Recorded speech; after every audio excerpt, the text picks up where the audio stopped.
Welcome to the Beers, Blokes and Business podcast, the podcast for business blokes who like beer.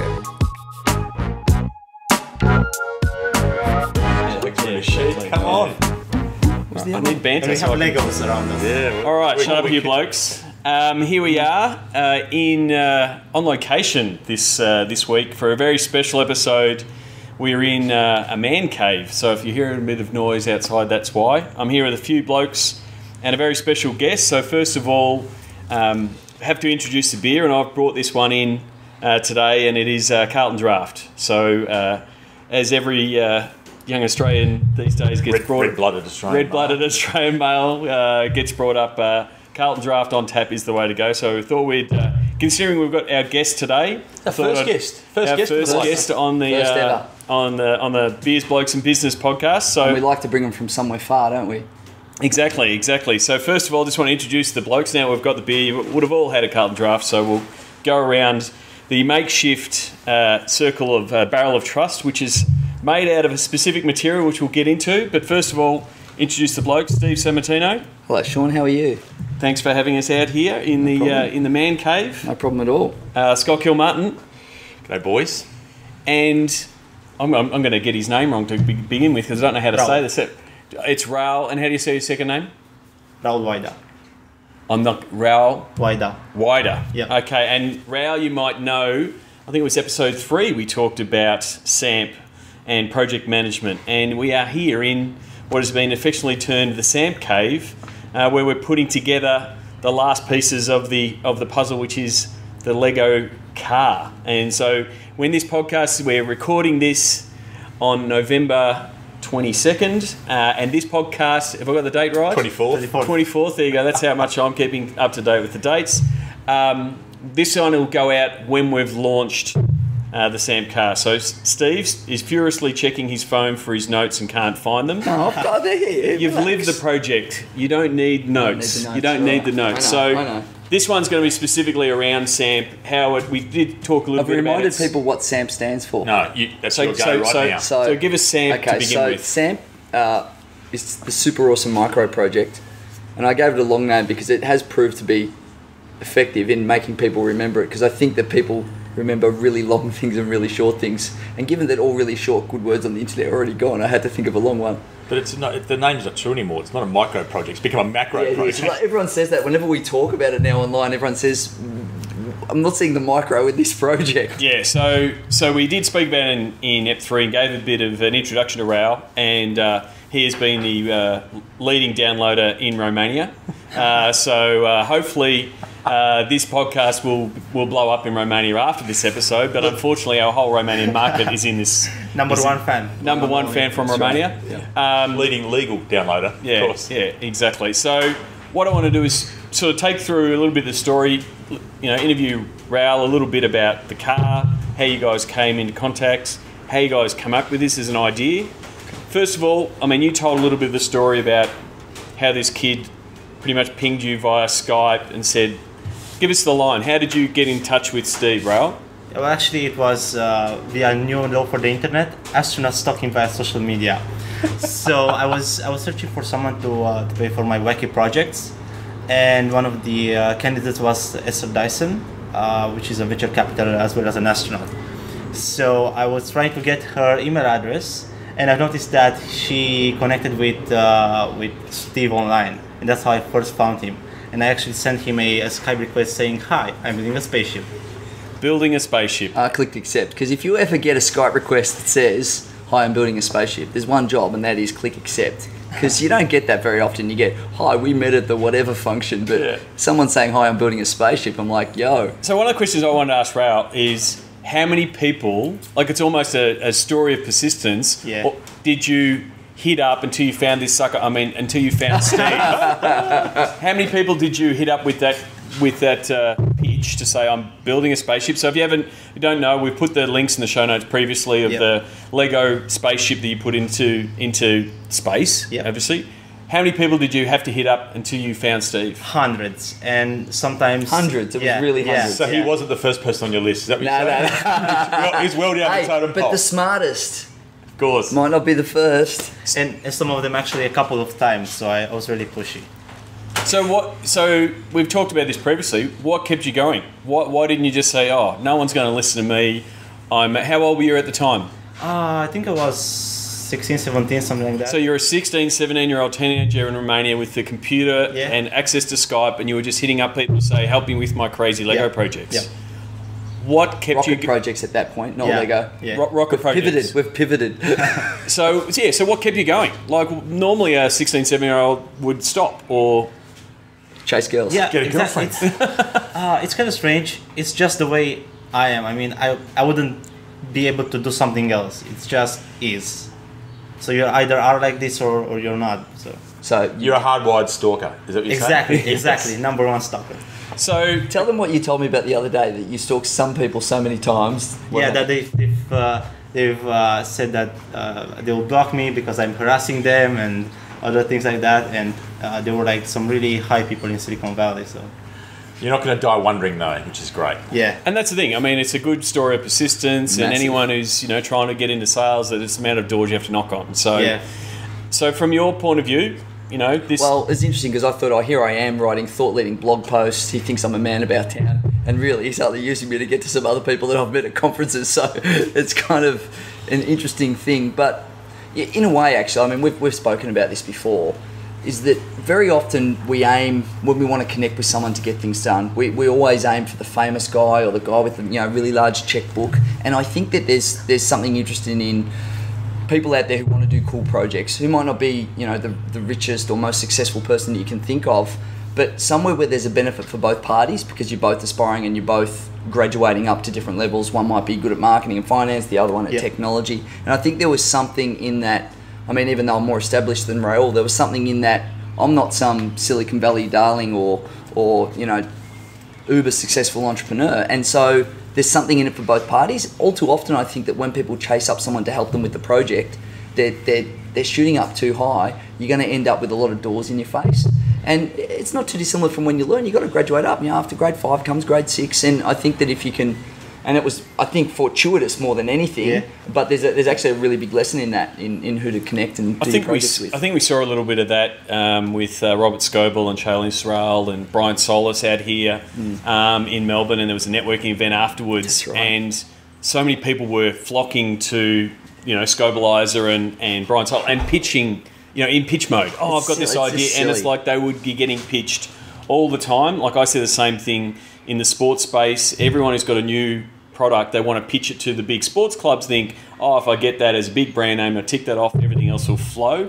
But they're getting pitched. They're getting pitched to all the time. It's kind of lazy. I think if you're always looking for that person who's going to be your ticket, once I'm in here, it's all done. It's almost, I reckon, it's laziness to go to that top end.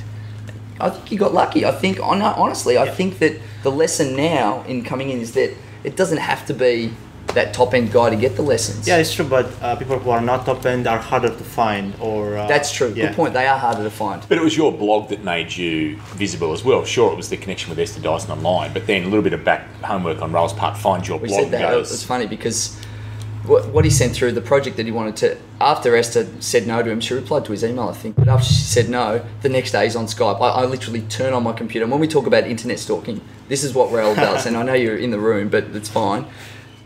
Basically, your computer turns on, you lift up the lid in your laptop. You turn the internet on. You turn the internet on, as I and Josh Rowe do. You turn the internet on, and it's like, whoop, hi Steve. Like, and the second doesn't even pass, and he did that for a month or two before we did anything together. Every single time I turned it on, he was there. And I remember I said, well, send through your project that you were proposing anyway. And he had this 10-page PDF of the rocket that he wanted to put into space, telling me why it was better than NASA's technology and everything. It was very cool. And good hook. He got you hooked. Got me hooked, and I'm interested. I'm thinking, gee, this guy's got some stuff. And then he said, well, why don't you invest? And I said, well, because I'm not a venture capitalist, rocket scientist, astronaut guy. And it was interesting because after a while, he convinced me that he had skills. He showed me some of the projects he's already done. And then I gave him the whole MVP. I said, well, why don't you prove to me what you can do? Come back with a smaller idea than this $10,000 project. And that's when we came up with the Lego Space Shuttle. So it was an MVP. It was a smaller thing. And that's minimum viable product for people playing at home. Minimum viable product. Where he said, I think he said to me, I can get something into space orbit if I do it for scientific reasons, because I've always wanted to do it. You can have the filming rights. So he's even like selling me like the benefit to a marketing guy, and that's when I came up with the idea. Why don't we do the Lego shuttle? Because the Lego, the space shuttle had just finished, pay homage to it, and I knew that we'd get borrowed interest, of fans that exist, and that's another hack with projects. So you launched the space shuttle. How many views? How viral did it go? It's funny, Where did it end up? we did about 1 million on our channel, but a lot of people stole our footage, so it's well over that, and we didn't do any takedown notices on YouTube, which is actually interesting because now that you can monetize pretty much anything you do on YouTube, if you have your own original footage and other people take it down and then re-upload it, that can be lost revenue, and I haven't gone through, but I know there's at least 30 videos that are featuring our space shuttle on there, so the views are in the millions. And where did it get featured? Oh, I got featured everywhere. Mashable. Front page Mashable, BBC, New York Times, Popular Science, Wired. So, it was everywhere basically. So fast forward, like we did in episode 3, we spoke about you set up SAMP as a super awesome micro project. You got patrons on board. We went through the whole crowdfunding to say we want to build this car out of Lego that's going to drive. Yep. What's been some of the finish line is in sight? We think we're about a week away, and we might be finished by the time everyone hears this. Well, the idea is this will be launched when this gets launched. So, I've already said that it's the 24th. So if we're running late, they will know.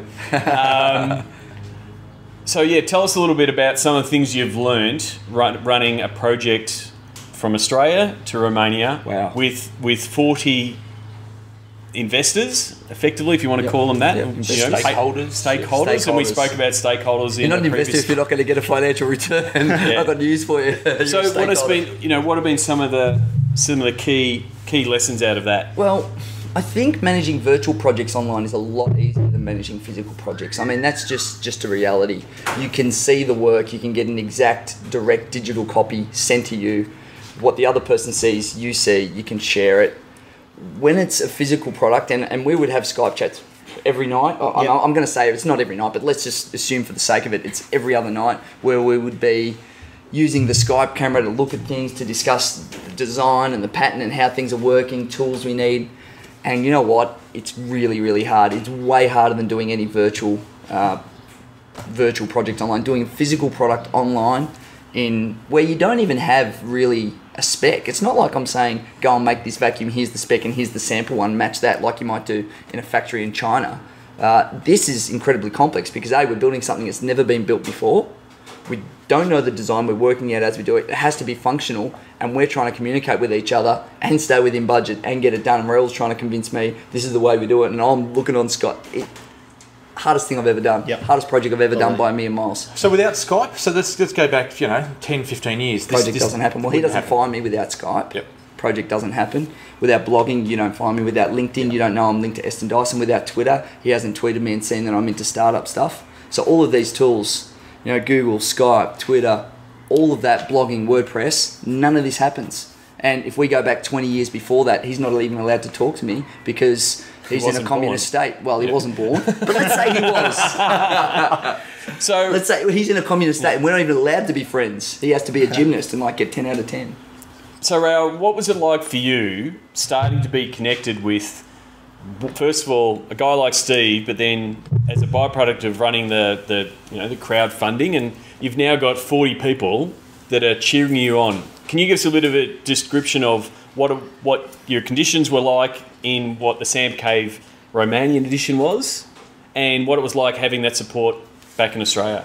Yes, so I was working in my workshop in Romania, which we call the Samp Cave, and permanently I would be on Twitter, on Facebook, or some other, or Skype, and people remember would always tweet me stuff. They would see some Legos or something in the store and they tweet me and just cheer for me, and it definitely helped because I was pretty much the only one in the Samp Cave for a long, long time.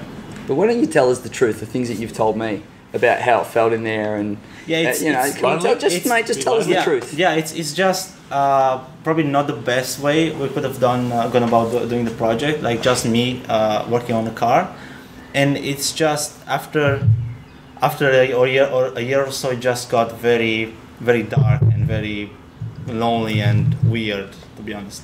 Because you couldn't see an end, it was taking so Yeah, long? exactly. It's like never-ending work. You solve a big technical hurdle or artistic hurdle, and then 10 more pop out, and it's just coming in waves.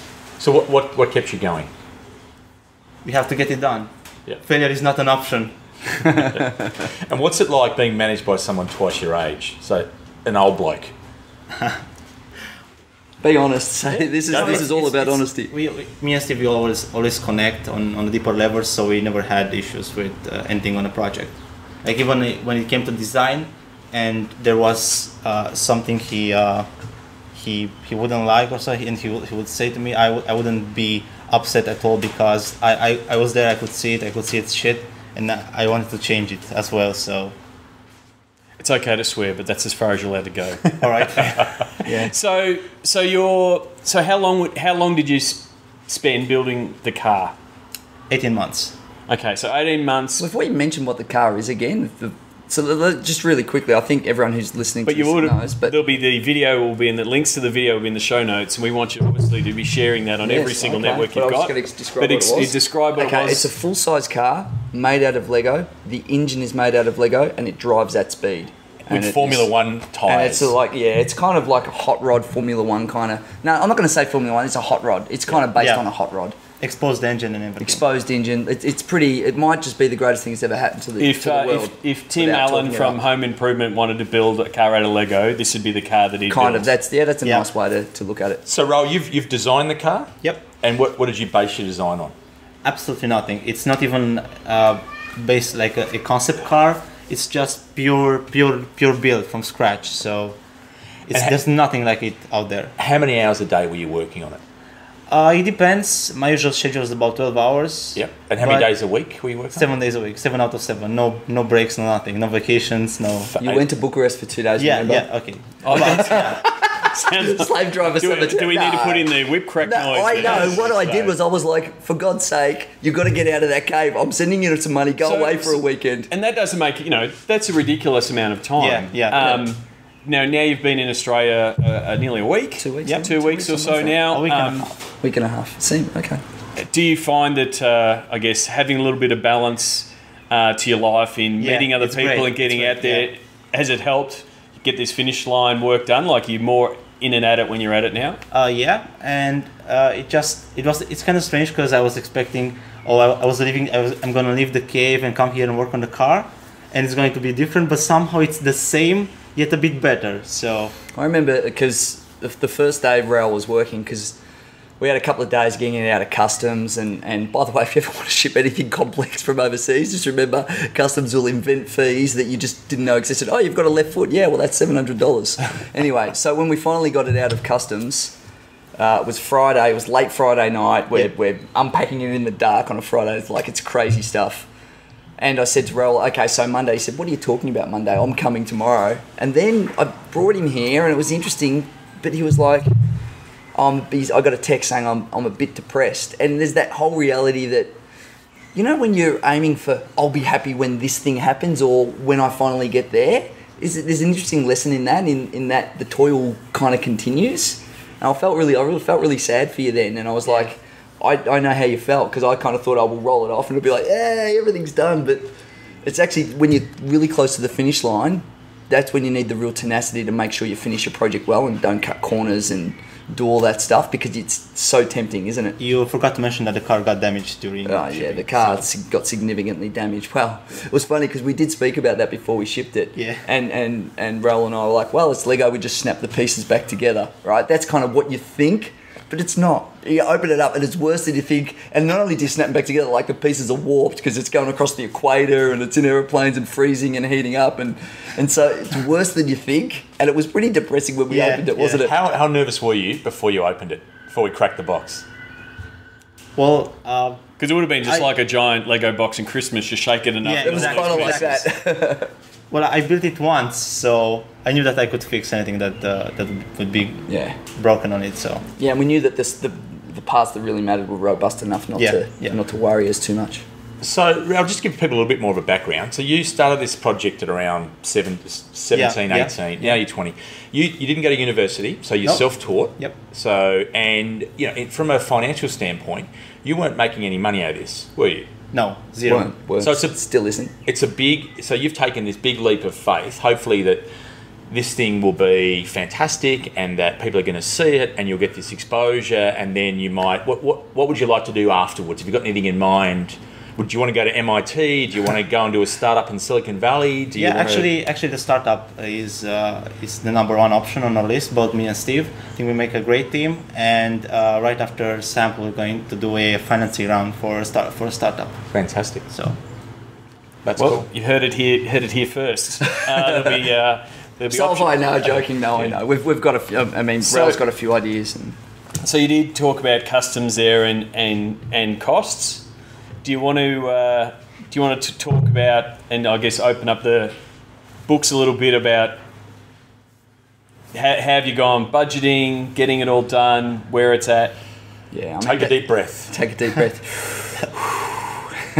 Look, when we first came up with it, was interesting. When we did the Lego space shuttle into space, Raul said he could do it for about $1,000. And while we went over budget, he was pretty damn close. Like, we might have been 1,800 all up. Yep. And when you're dealing with a tiny project on a tiny fee, you're pretty happy with that. Did it all, delivered on every promise. And he has on this one too. But this project, the complexity level is, it's like a multiplier effect.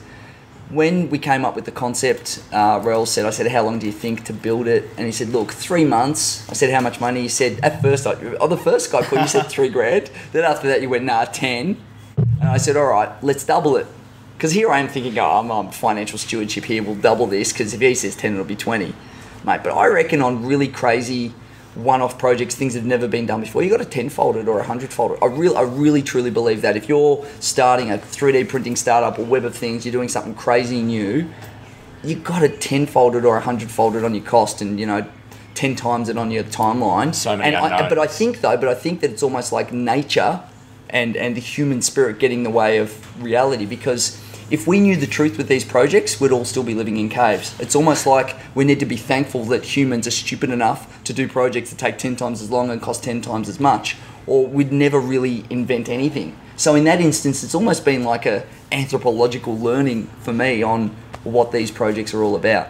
So you started thinking three months and then 20 grand. 3 months and 20 grand. At the start? So what I did was I did a crowdfunding round on Twitter. I couldn't do it on Kickstarter or Indiegogo because there was no product at the end, and nothing to give. And also, there's some things in those ecosystems that I feel are a little bit too restrictive. I still think there's a way to go in crowdfunding and to do things a lot better. Obviously, there's legal constraints. So I just did it on Twitter, which the legalities of that, hey, who knows, shrug shoulders. But I basically put a tweet out and said, anyone, and the tweet was at 1 a.m, and I think all the best things happen after midnight in life.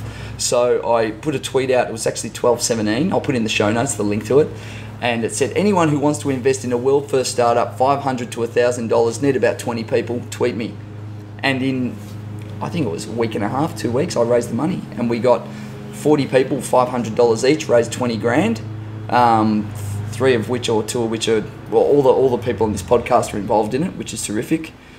How much information did people want to know? It was funny, half of the people wanted to know the pitch, and half of them just gave me the money because just blind. Yeah. They went, Steve, you're doing it. It's not a large amount of money. You've done some cool stuff. Let's do it. So a lot of them and I just put my PayPal in, and then I just went to the Bahamas. No. Were you surprised that people were so trusting? No, I wasn't. I really wasn't, because I mean, the one thing that I would never do, and anyone who reads my blog, I would never stooge people because you get to stooge them once. In the digital world where everything's trackable, your reputation is the thing that matters more than anything. Your reputation is revenue. That is it. So I knew that the people that gave me, I knew them anyway. Yep. We had a relationship pre-existing. The pitch, when people rang, they said, so what's it all about? I said, well, if I tell you, and I wouldn't tell anyone online, I said, you have to call me if you want the pitch, because you've got to cross that virtual chasm and get in. And the pitch was... Did you have the prospectus at this point? I had the prospectus. The prospectus didn't say what it was. The prospectus just said where to send the money. It was like a Nigerian scam. There was a prospectus, but it was you were. We'll put it in the show notes too. We'll put it because it's a pretty cool looking thing. It's pretty funny. And you wanted to look like it was almost like a dodgy letter. Yeah, it was. I wanted it to look like that. It looked like something from like the military-industrial complex from a skunk works in 1976, and it had, in type, instead of saying pure secret, it had for advanced humans only written on it. And at the bottom line, I said, financial returns are that you'll never get your money back. That we guarantee. So at least people knew that. People went in with their eyes wide open. Wide open. And my pitch was, we're building a full-size car at a Lego, and they were like, well, why would you invest in that? I said, during the height of the GFC, the 3 CEOs from the largest car companies in Detroit hopped on private jets, no less, to fly down to Congress to beg Washington for money because they don't know what the future looks like. And here we are, 40 people from Melbourne, non-millionaires, investing in a genius kid in Romania to build an eco-friendly car out of toy pieces using internet tools that didn't exist 10 years ago. Boom, baby. That's the future. So that was my pitch. So that, I mean, and that went well, but another 15 months. Another 15 and months. Costs. I reckon, look, I don't... Costs haven't got, costs are blown out. Tenfold. What about stages? At what point did you run out of cash? We ran out of cash. We ran out of cash, though, when we had a lot of raw materials. So we were kind of thinking it was going to be a matter of time and labour to get us to the finish line without a lot of extra cash going in. So we had all the raw materials, we had all the pieces. And this is where it gets interesting from project management viewpoint. The leaky bucket of 100 here, 1,000 there, 500 there, that stuff. I mean, it's easy for that to really stooge you. And it wasn't until we went back and had a look recently to see how big it was that we really scared ourselves. And if you're on a good income and you've got some coin, you can do it, and you can really get dragged in. And you go, holy hell! When you because your heart's in it, you just go, a little bit of this, and each one is just this is the last one. Oh, this is the last one. What addiction? Well, it's kind of like addiction, but in good faith, you believe that it is the last time you need to spend money. But then you just keep.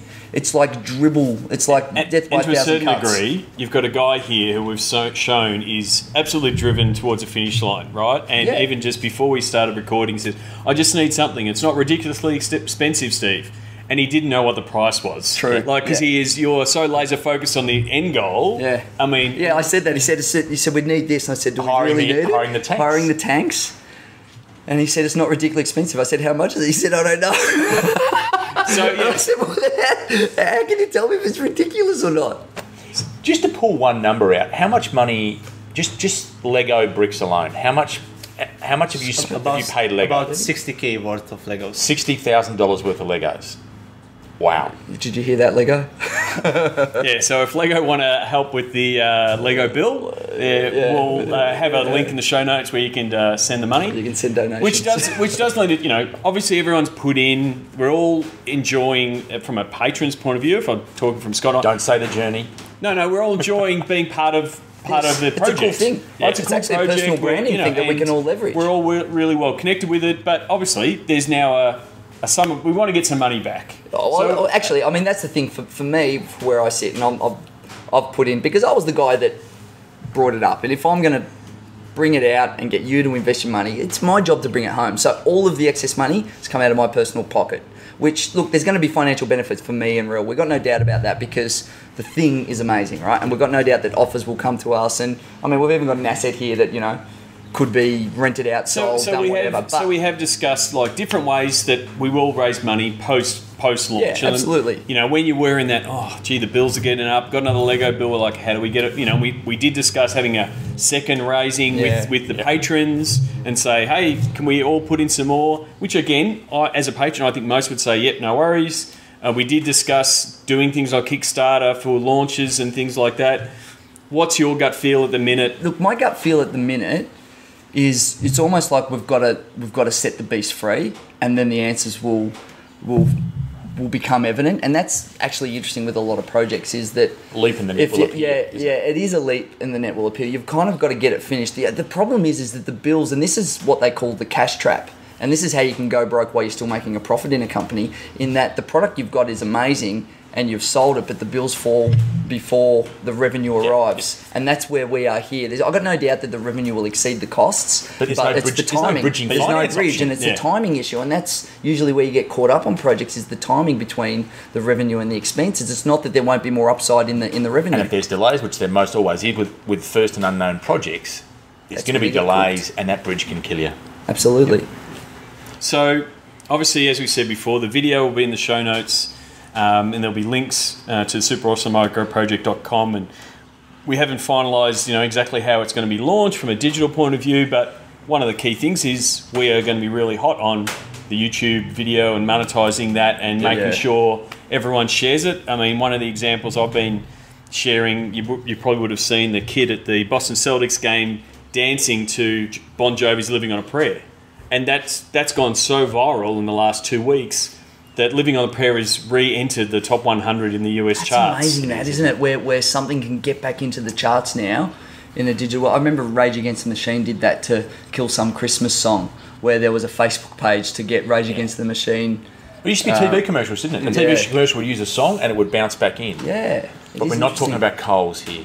No, we're not talking about so that's going to be one way. And again, anyone who's listening to the podcast, please find the video, share the video. Absolutely. Just share the story because both the video will be awesome. Again, hasn't been produced yet, but you will see this Lego car hurtling down the street. I'm going to ask Raul now. Hurtling's a good word. Hurtling down the street. How fast is it going to go in this video? We are aiming for 40 kilometers per hour. 40 kilometres. How many Lego pieces do you think are going to fly off the car? That's what I was going to say. If we at get 40 kilometres.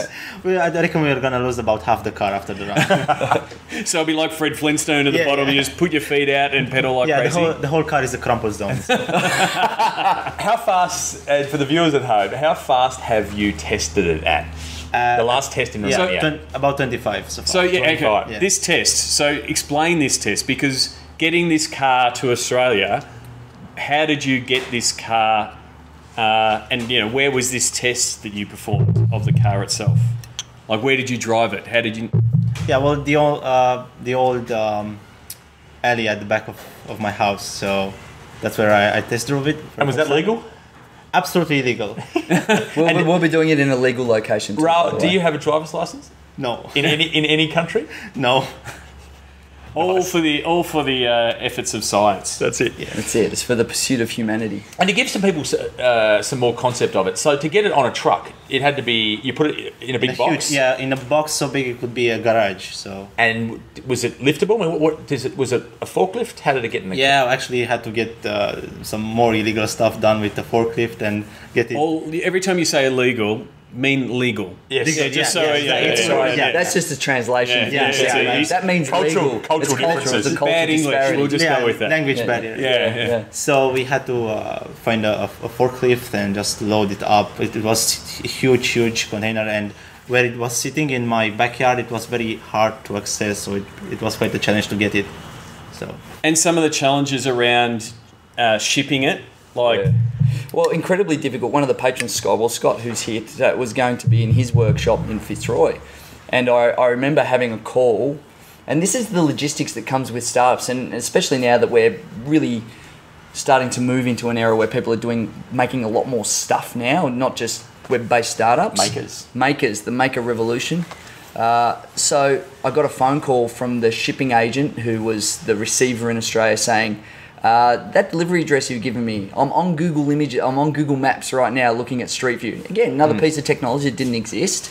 Our truck won't get in there and this car won't be able to get in there. I said, what about if we did? And we're on the phone and we worked out digitally that wouldn't be possible. A few years ago, truck would have went there, couldn't deliver it, costs, who knows. Having said that, he called me at 4:30 and we had to get a solution by 6 p.m. that night. Otherwise, we we're going to get charged $3,000 a day to hold it at the airport where it was. And I was on the phone, mate.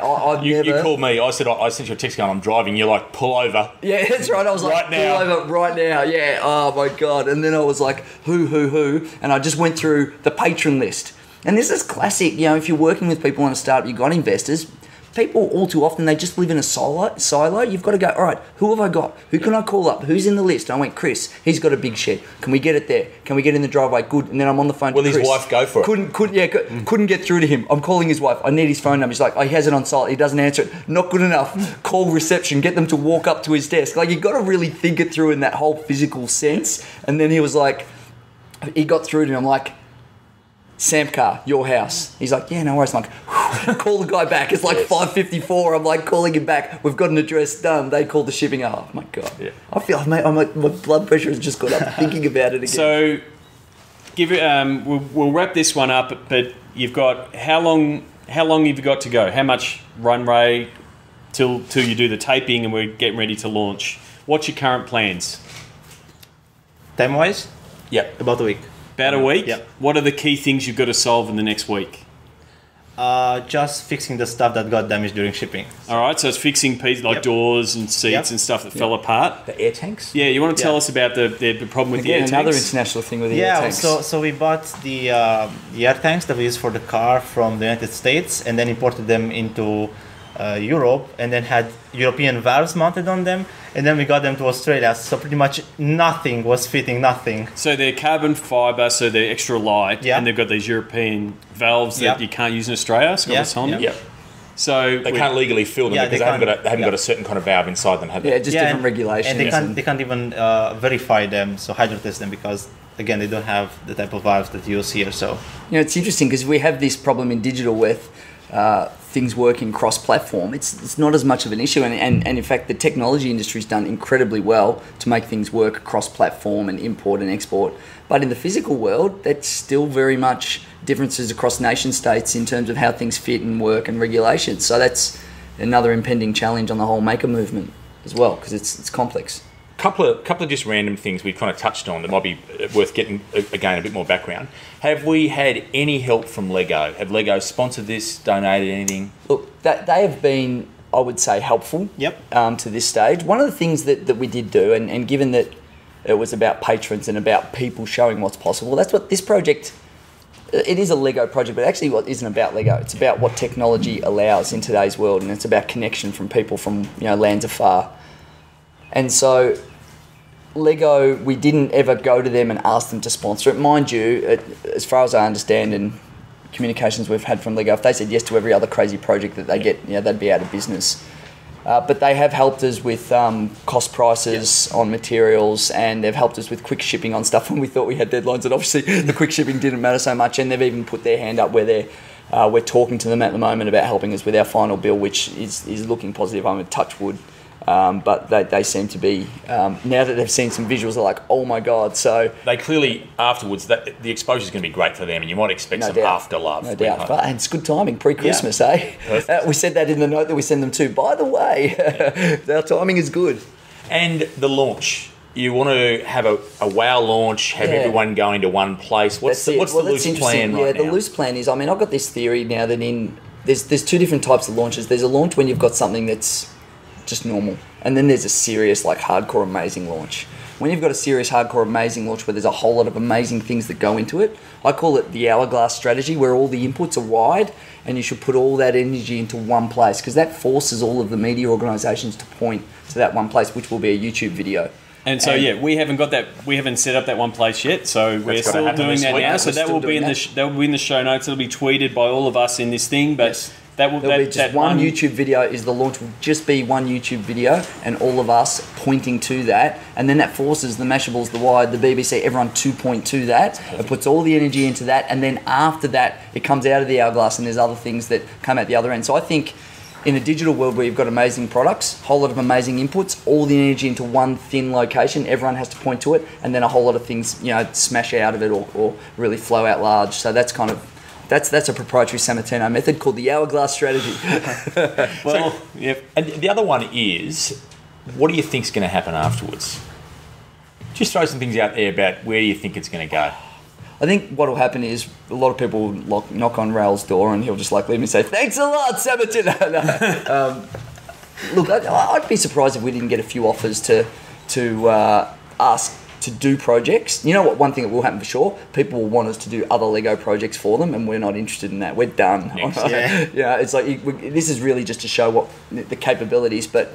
Because really our hope is that venture capitalists and other people listen to our next projects. Yep. That's what we want. We don't want someone necessarily to come to us and say, do this or work for us. We actually want to use it to say, no, here's our ideas. Will you get involved? Yeah, also we like to do a TED Talk. That would be great for... Actually, that's what we do want to do. I think a TED Talk with Chris, if you're listening, get onto these boys. Yeah. And the thing is, that's having that next project, that will also be part of this project to say, did you like this, the SAMP car? Do you want to be involved in the next one? Because, the crowdfunding is a model that has worked for you. And if other people want to be involved in those kind of projects, again, in the show notes and in the site, it'll be, do you want to be interested? Are you interested in the next one?